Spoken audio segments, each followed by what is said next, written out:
Well, it's time now for Media Watch. James Creedon is installed and ready, and we're looking at the move for democracy. I mean, the French socialists are patting themselves on the back for holding their own primaries in order to select who they put forward to challenge Nicolas Sarkozy in the elections next year.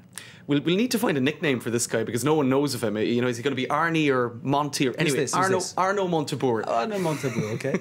I suppose what we do here a lot of the time is explain who people are. You know, it's like as opposed to actually give any information.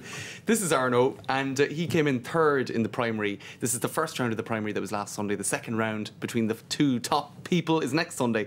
In any case, he's now been called the Kingmaker because he got a whopping 17%, which no one was expecting. None of the pollsters had predicted it.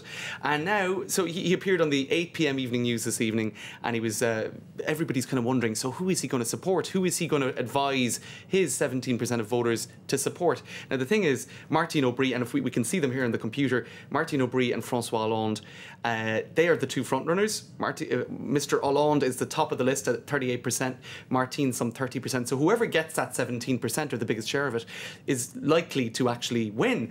Now, the thing is, he's a lot closer politically on the kind of left to Martine Aubry. He's an anti-globalisation candidate, so he prefers Martine Aubry.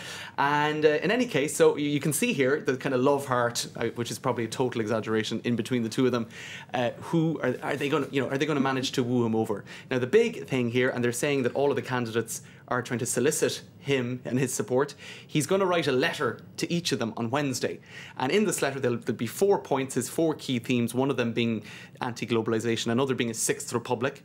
And whoever in the TV debate that evening is the closest to, these 4 key points for him, they'll get his support. So he's kind of putting it up to them and saying, hey guys, it's up to you now. Okay, I mean, obviously they need a really enigmatic figure to take on Sarkozy, clearly, because there's been one socialist president, Mitterrand, in 1981. Right. It's a long time ago. Who was an amazing character from the French Resistance and obviously maintained that in French political life. Right. A respected figure, so it needs someone of great stature to take on Sarkozy and really state the case for the socialists. And speaking of, last time out, Ségolène Royal, she had worked very closely with Mitterrand over the years, and she took on Sarkozy. It all ended in tears, and we can see some of the headlines here for her.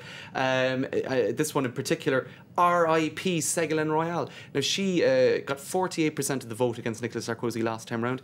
In this first round, she got, and here you can see her in tears, she got just about 6%, of the socialist vote.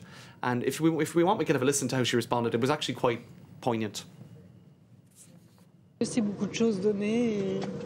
So much was invested. There's so much disappointment.